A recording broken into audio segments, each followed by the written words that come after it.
Frank Sinatra carried a secret for more than 3 decades, a belief so heavy that he never spoke it aloud in public. He took it through the remainder of his legendary career, through multiple marriages, and into old age, when fame had faded and reflection had taken its place. Sinatra never went on the record. He never named names. But in private moments, late at night, when the weight of memory became unbearable, he told those closest to him what he believed. Marilyn Monroe did not take her own life. Sinatra was convinced of it until the day he died in 1998. This belief did not come from rumor or gossip alone. It came from what he personally witnessed during the final days of Marilyn's life, especially one disturbing weekend at his Cal Neva Lodge. What he saw there convinced him that Marilyn was not simply unraveling, she was being pushed. The relationship between Frank Sinatra and Marilyn Monroe was never the simple Hollywood romance the public imagined. It was not built on glamour or tabloids, but on shared pain. Both had risen from nothing,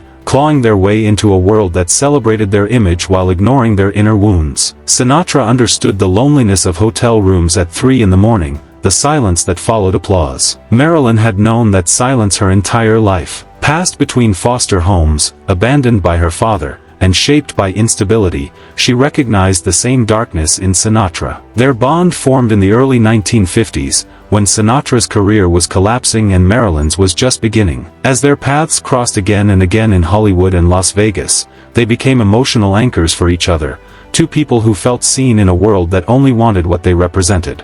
By the late 1950s, their connection had deepened. Whether their relationship was fully romantic remains debated, but those close to them agree Sinatra loved Marilyn in a way he rarely loved anyone.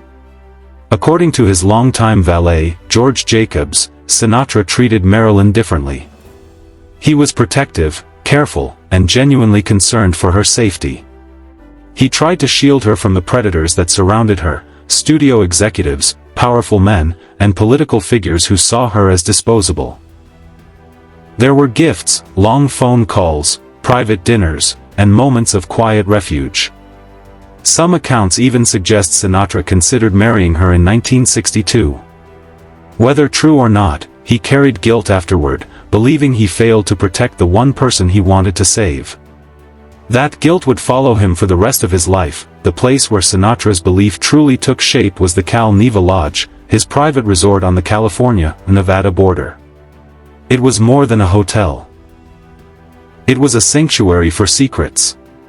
With underground tunnels, helicopter access, and split-state legality, Cal Neva attracted celebrities, politicians, and men whose names never appeared on guest lists.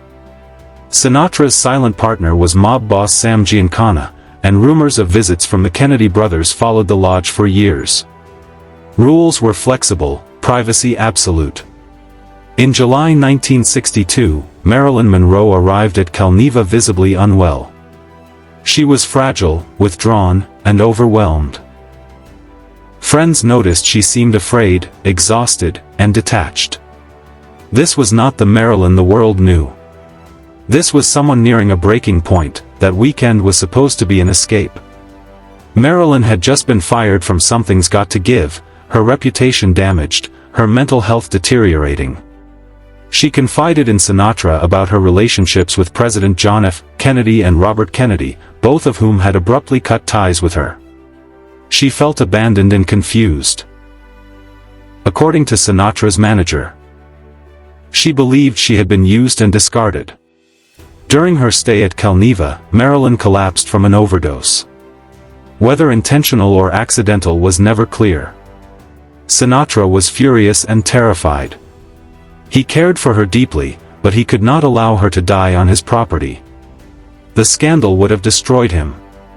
He made the painful decision to send her away, believing it was the safest option. Less than a week later, she was dead. The official story of Marilyn Monroe's death has remained unchanged since August 1962. She was found in her Brentwood home, alone in her bedroom, surrounded by empty pill bottles. The coroner ruled it a probable suicide caused by barbiturate overdose. Case closed. Sinatra never accepted it. The timeline felt wrong. Witness accounts conflicted. Neighbors reported emergency vehicles hours earlier than the official discovery. The housekeeper later changed her story. Years later, she claimed Robert Kennedy had been at Marilyn's home the day she died and that a heated argument occurred. A mortician suggested Marilyn had died earlier than reported. These inconsistencies fueled decades of doubt, and confirmed Sinatra's worst fears. In the years following Marilyn's death, Sinatra quietly collected information. His attorney, his manager, and even men connected to organized crime told him the same thing: Marilyn had been silenced. Theories varied. Some believed Robert Kennedy feared she would go public.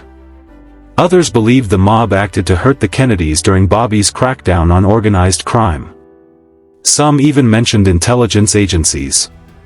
Sinatra never claimed to know exactly who was responsible, but he was convinced it wasn't suicide. According to those closest to him, Sinatra believed Marilyn had become dangerous not because of what she planned to say, but because others feared what she might say. That fear, he believed, sealed her fate. Publicly, Sinatra said almost nothing.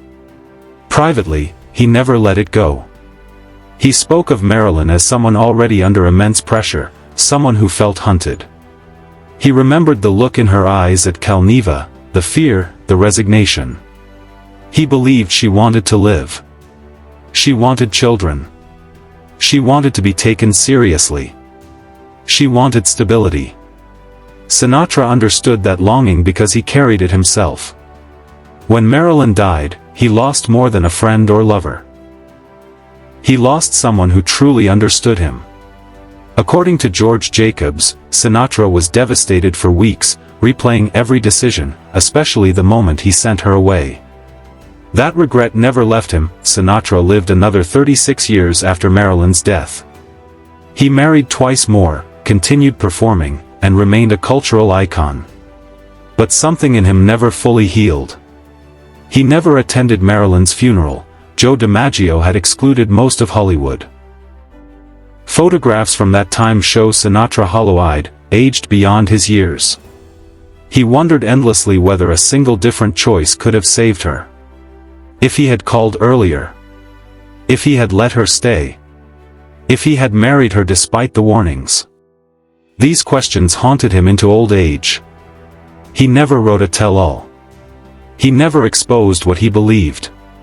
He simply carried it. What Frank Sinatra truly saw at Calneva remains unknown. The people who could answer those questions are gone.